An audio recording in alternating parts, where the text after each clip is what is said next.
Tudo bom, pessoal? Meu nome é Davidson, esse é o Vivendo de SaaS e hoje eu quero falar um pouco sobre o Cloud Code, como que eu estou usando ele aqui dentro da minha empresa. Eu, Davidson, aqui, né, estou usando não necessariamente para programar, mas para fazer outras coisas para gestão da minha empresa. Eu estou usando ele muito como um BI. Eu conecto a banco de dados e crio pequenos scripts para fazer análises aqui da empresa e quero contar para vocês, né, se tu tem uma empresa de SaaS e quer achar meios de fazer ela crescer mais rapidamente, quem sabe entender a tua empresa a fundo é uma maneira, e o cloud pode ser essa maneira também de tu conseguir entender teu cliente, teu produto, diminuir suporte e tudo mais. Eu tenho uma empresa de software como serviço, o meu principal produto aqui é o eGestor, outro produto que eu tenho se chama nfemais.com.br, NFE, de nota fiscal eletrônica, mais, né, mais.com.br, que é um software para emissão de nota fiscal eletrônica. Estou nesse ramo de software como serviço desde 2009, minha empresa já está bem grande aqui, com muita pessoa trabalhando aqui, a gente está vendendo para todo o Brasil já faz bastante tempo. Se é a primeira vez que tu acessa esse canal, já se inscreve aqui embaixo e comenta, né? Tu tem uma empresa de SaaS? Comenta aqui embaixo que eu quero saber. Então deixa eu te contar algumas coisas que eu estou fazendo e vamos falar um pouco sobre o Cloud Code, né? Eu fiz um vídeo recentemente contando um pouco sobre minhas experiências com Cloud Code e o que eu estava fazendo, mas agora eu fui além e quero contar para vocês. O Cloud Code, eu estou percebendo que muita gente não está se dando conta o quão bom é essa ferramenta, né? Eles estão comparando com outras inteligências artificiais que tem no mercado, inteligências artificiais que tinham meses atrás, e não perceberam a diferença, o quão além, principalmente para codar, o Cloud Code está. Então, dá uma chance para o Cloud Code, não estou ganhando nada para falar dele, mas realmente ele está muito bom. Então, deixa eu te contar a primeira coisa que eu fiz. Então, eu tenho o banco de dados de suporte aqui da empresa, a gente tem um sistema de ticket que a gente fez internamente. A gente fez porque a gente tentou softwares de ticket, né, para suporte, não gostou de nenhum. Eu até tentei o Zendesk, não sei como é que tem, não sei como que o Zendesk vende, de tão ruim que é. E daí a gente acabou desenvolvendo interno.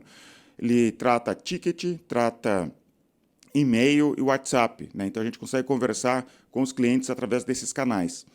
E eu peguei o banco de dados de tickets e liguei as conversas ao cloud, né? E fiz as perguntas para eles. Eu queria saber quais são os assuntos que mais dão suporte aqui dentro da empresa.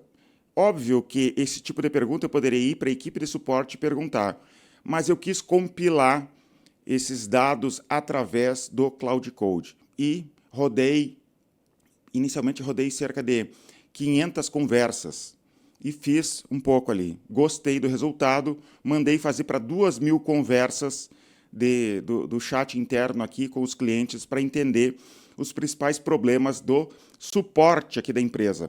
Entendi algumas coisas de problemas do suporte. A maioria do suporte que a gente tem hoje no eGestor é suporte de nota fiscal eletrônica, rejeição de nota fiscal eletrônica, configuração de nota. Assim, ó, acho que 70% dos atendimentos do eGestor hoje, né, de suporte, tem relação com nota fiscal eletrônica.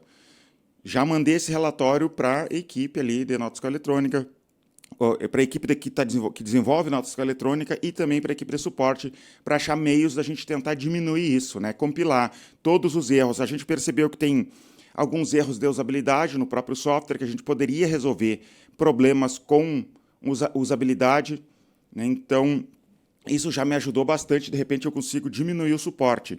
E qual a consequência disso para um empresário de software como serviço? Não precisar contratar mais pessoas, né? Eu consigo crescer o número de clientes e não necessariamente ficar contratando mais pessoas, porque eu vou conseguir tornar o meu suporte mais eficiente. Vamos tratar os principais problemas, as coisas que mais dão suporte. Eu peguei o Cloud, fiz essa pesquisa e disse assim para ele, transforma o que tu achou num HTML, né? Explica tudo o que tu achou, as explicações, e transforma no HTML. Ele criou um relatório bonito, com várias informações.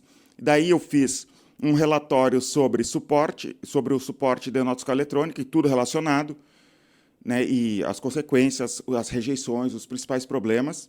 E fiz um outro relatório só para suporte que não tem relação com nota fiscal eletrônica. Dessa maneira, criei 2 relatórios, mandei lá e vamos tratar isso. Depois que eu fiz isso, eu continuei ainda no suporte e fiz uma análise por atendente. Eu queria saber coisas.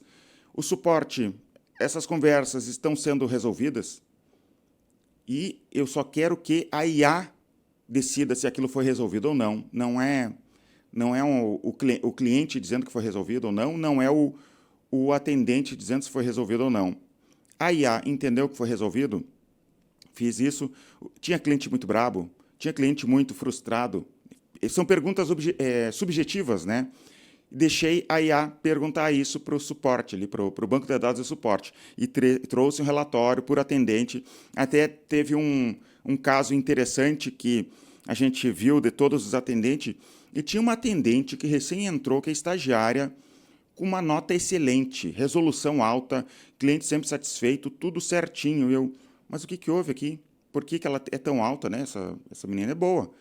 Fui falar para a gerente do suporte, claro, ela está começando, ela é uma estagiária, e daí está eu e uma outra pessoa mais experiente ensinando ela do lado dela, ajudando ela, então por isso que a nota dela está alta.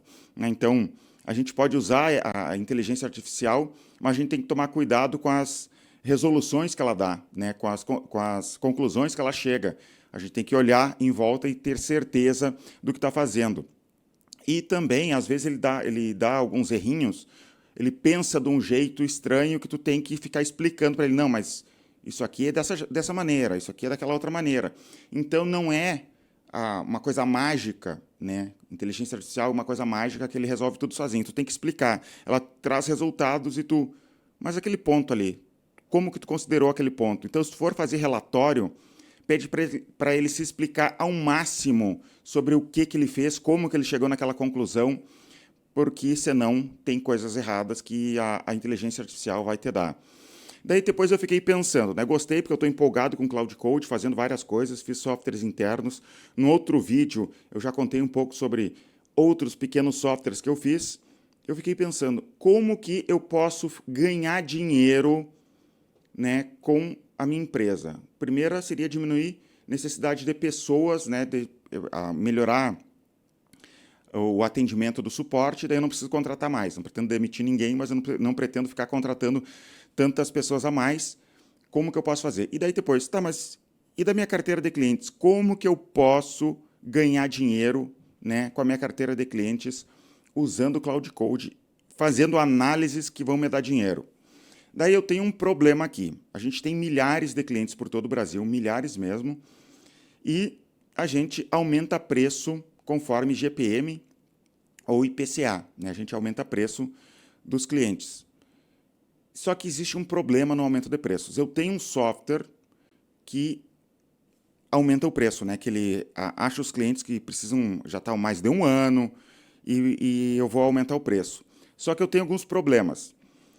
Dentro do software de cobrança, tem uma telinha de anotações, então tu é meu cliente, eu vou conversar contigo, me pediu desconto, teve algum problema, esse mês não vai conseguir pagar, e daí queria pausar o sistema por 2 meses. Tem toda uma negociação com os clientes às vezes, né? Para evitar cancelamento. A gente tem a negociação, o cara não tem dinheiro agora, está com problema na empresa, não, vamos fazer assim, vamos pausar o sistema por 2 meses e tu volta depois. Tem pequenas coisas que a gente pode fazer para evitar cancelamento, ou te dou um desconto na mensalidade durante um período só para te continuar com a gente. Então, existe todo esse trabalho para manter o cliente. Então, o meu software de aumento de preço, ele era muito conservador, ele só aumentava preço se o cara já estava mais de um ano com a gente e nada tinha mudado, né? Então, se tu comprou um plano a mais nesse período, eu não vou aumentar teu preço, tu comprou um plano a mais, né? Como é que fica isso? O cara recém pagou. E outras pequenas regras que eu defini ali para deixar o software bem conservador e não atrapalhar o mínimo o cliente, não sacanear o cliente de maneira nenhuma. E daí, outros meios de aumentar preço seria, que a gente faz aqui também, passar manualmente vários clientes e olhar um a um, né? Que negociação a gente fez, o que dá para fazer, e a gente faz isso, né? Daí eu criei, com o Cloud, uma IA que analisa as conversas. Então, ele acha os clientes que estão devendo, não, clientes que estão há mais de um ano sem aumento de preço, e, inclusive eu achei clientes que estavam há mais de um ano sem aumento de preço, né? Eu coloquei em meses ali, clientes que... e várias pequenas regrinhas usando inteligência artificial. Com isso, achei um monte de clientes que eu poderia aumentar o preço, mas mesmo assim eu não fiquei confiante. Será que a IA fez certo? Será que não tem alguma falha? Mandei esse relatório para a equipe de financeiro ali, eles analisaram, muitos clientes ali, analisaram, ver se a IA está achando clientes certos, que a gente poderia aumentar o preço. Eles concluíram que sim, pela amostragem que eles viram, estava muito bom, e aumentei o preço. Nessa primeira passada ali da IA, a gente conseguiu aumentar R$11 mil em receita recorrente, em MRR. Né? Para quem não sabe, receita recorrente é a mensalidade. Né? A pessoa paga, sei lá, R$100 por mês. Se aumentei R$10, aumentei R$10 em MRR.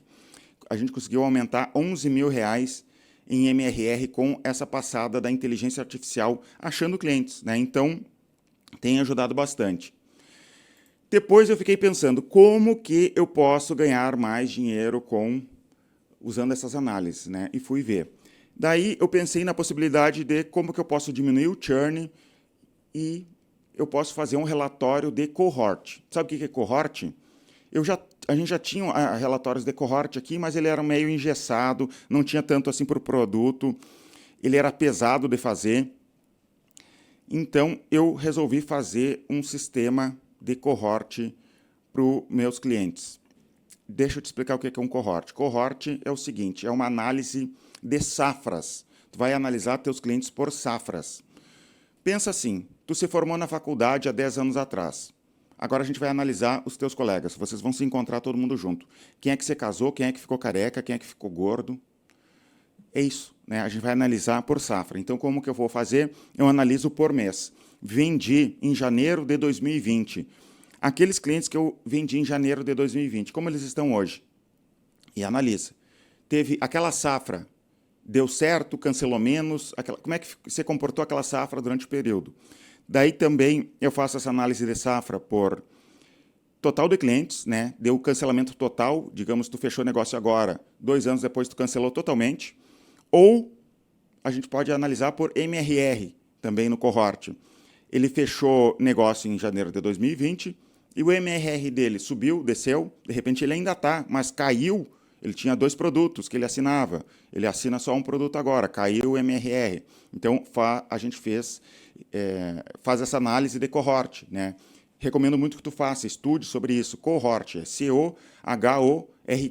Né? Procura sobre isso na internet, que essa ideia de cohort é usada em tudo que é tipo de ciência. Eles fazem, por exemplo, com bactérias, né? Para saber como que estão se comportando conforme safras. Fiz o cohort, fiz todo o gráfico por produto, né? Por produto, por MRR, por tipo de cliente, fiz tudo, fiquei analisando. Daí eu pedi para ele criar um banco de dados só com os dados do cohort. E fiquei olhando aquilo ali, pensando como que eu posso fazer. Depois eu peguei e passei aquele banco de dados de cohort no cloud de novo e disse assim, analisa, ache coisas aqui interessantes por produto, por MRR, de todas as maneiras possíveis que tu possa me dar conclusões interessantes que eu tenho aqui, né, baseado nesse cohort. Daí ele analisou cancelamento do e-gestor, cancelamento do NF+, cancelamento das revendas do e-gestor, né, que a gente trabalha com revenda do e-gestor. Tu que é esse revendedor do e-gestor, tu assina contas com a gente de um mais barato, vende na tua cidade, na tua região, e a gente tem muitos revendedores pelo Brasil. Eu queria analisar isso. Falando nisso, olha aqui na descrição do vídeo, se tu quiser ser revendedor do e-gestor, tu quer começar no SaaS, não tem um produto, ou tu já tem um produto e quer adicionar outro produto na carteira, clica aqui, você cadastra e um atendente conversa contigo e te explica tudo. Mas voltando à ideia de cohort, eu pedi para ele fazer essa análise do cohort e tirar conclusões. E daí eu percebi coisas como o nível de cancelamento certinho ali de cada produto, o LTV, Lifetime Value, quanto que o cliente fica durante todo o tempo. Dei alguns pequenos errinhos, eu tinha que explicar para ele, não, mas tem isso, tem aquilo. Por exemplo, no cohort das revendas. No cohort das revendas, nas revendas a gente tem uma coisa chamada churn negativo. Já ouviu falar em churn negativo? No gestor a gente não tem, no NF+, a gente não tem. Mas, ainda não tem no gestor, mas a gente vai alcançar. Mas nas revendas a gente tem churn negativo. E churn negativo, para quem não sabe, é uma coisa boa. Se tu não sabe sobre SaaS. O que é churn negativo? Tu tem 3 clientes, tá? R$100, R$100, R$100. Cada um paga R$100. Um dos clientes cancelou. Agora vocês têm R$200. Só que desses 2 clientes que ficaram, um comprou R$200. Tu viu que a carteira, no final, cresceu mais do que cancelou, mesmo que tu tenha menos cliente. Tu tem menos clientes, mas tu está ganhando mais. Isso é um churn negativo, é o sonho de toda empresa de SaaS. Eu tenho isso na revenda de gestor. Né? Nesse produto, revenda de gestor, a gente tem isso. Daí eu queria calcular o LTV. Só que como que eu calculo o LTV disso com churn negativo, sendo que para calcular o LTV, a gente usa o churn. E churn negativo vai dar infinito o LTV? Não tem como. Daí eu passei esses dados, expliquei para o Cloud e ele me ajudou a calcular o LTV das revendas e o LTV é lindo. Né? Em teoria, eu deveria pegar todo o dinheiro e colocar nas revendas do gestor, porque é lá que está o dinheiro, lá que mais dá cliente. Né? Porque o revendedor entra, começa a vender gestor, ele gosta, cresce, e quem fica no primeiro ano aqui com a gente não sai mais, porque ele percebe que ele consegue ganhar dinheiro e ele fica com a gente muito tempo. Né? Então, o LTV é gigantesco com a revenda do gestor. E eu fiz isso para todos, comparei os LTVs e fiquei assim, horas analisando, peguei, criei relatórios, daquele jeito que eu falei para vocês, em HTML, mandei para os meus sócios e ficamos discutindo. Aqui atrás tem um auditório. Chamei todo mundo para a gente debater sobre esse cohort, sobre as análises que o Cloud fez. Descobri também, a gente já sabia, mas eu coloquei em números os cancelamentos em ondas. Né? Onde é que acontece principalmente os cancelamentos? São 3 ondas. A primeira onda, logo que o cara compra, o cara assinou o software, daí ele não gostou, achou que ia usar e não usou, e ele acaba cancelando nos 3 primeiros meses. Primeira onda. Então, a gente tem que trabalhar aqueles primeiros clientes ali. Depois tem a segunda onda, que é na renovação. 12 meses depois, ele tem que renovar o contrato, e nem todo mundo renova o contrato, é a segunda onda de cancelamentos. A terceira onda é em 24 meses, porque também é outra renovação. Depois disso, os clientes ficam muito tempo. E o que dá para fazer? Eu posso trabalhar agora nessas ondas. Lá no início, a gente já tem um trabalho no início, que é, por exemplo, a implementação do software. A pessoa fecha negócio com a gente para assinar o gestor, a gente tem toda uma implementação. Mas eu posso melhorar aquilo ali, a gente já está pensando em coisas para melhorar nas ondas, para diminuir o cancelamento. O que mais que eu fiz aqui? Deixa eu me lembrar. Outras coisas que eu quero fazer. Eu quero analisar as conversas dos meus vendedores. Eu quero descobrir. Eles estão oferecendo os produtos que eu quero que ele ofereça? Eles estão usando as técnicas de venda que a gente recomenda que eles usem? Né? Eu quero fazer isso.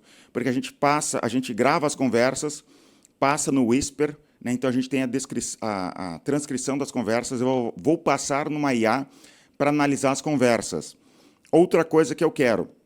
A gente vende muita revenda para contadores. Contador é um dos nossos principais clientes de revenda, porque ele já trabalha com empresários e revende a gestor. No NF+, tem muita gente muito contador que vende NF+, para os clientes, ou faz o cliente instalar NF+, nas empresas deles. Então, é normal ter contato com contadores. E existe uma regra interna aqui na empresa de, se é contador, passa para revenda. A gente vende NF+, nas revendas, na equipe de revenda, e tenta vender o produto revenda para esse contador. Mas tu sabe como é que é política da empresa, né, ou competição dentro da empresa. A equipe que vende o NF+, não quer passar. Eles passam, mas sempre deixam. Né? Se eles puderem, eles não passam para a revenda. Acontece isso. Então, eu vou passar uma inteligência artificial tentando fazer, né, de alguma maneira, descobrir Essa pessoa que estava conversando é um contador? Se é um contador, manda um e-mail para mim ou para a equipe para o gerente lá das revendas, pegar o lead para ele. São pequenas coisas que eu quero fazer usando o Cloud Code, né, aqui interno para ganhar dinheiro, para aumentar a receita, analisando a minha empresa de ponta a ponta. Né, achei muito interessante o Cloud Code, estou muito empolgado. Assinei o Cloud Code aqui para todos os desenvolvedores e até para outras pessoas aqui interno da empresa para expandir essas ideias do que eu fiz aqui, né, para não ficar só eu fazendo, para outras pessoas fazerem também e a gente tentar usar a inteligência artificial para nós, né? Porque como que eu estou vendo as empresas de SaaS se comportando? Eles querem pegar a inteligência artificial e colocar no produto e vender para o cliente. Eu não sou contra isso. Mas por que não pegar a inteligência artificial e usar internamente, usar para ti internamente e tentar entender ao máximo a tua empresa, usar ela ao teu favor e ganhar dinheiro, entender de verdade a tua empresa, entender o teu cliente ao máximo possível. E é isso. Se tu tem uma ideia do que mais a gente poderia fazer usando IA para análise interna, comenta aqui embaixo, ou coisas que tu já fez ou pretende fazer, comenta aqui embaixo, vamos crescer essas ideias aqui, dá para fazer muita coisa, tornar empresas de SaaS cada vez mais competitivas, cada vez melhores e de repente competir no mundo todo e ganhar dinheiro. Espero que tenham gostado desse conteúdo aqui. Muito obrigado e até os próximos vídeos.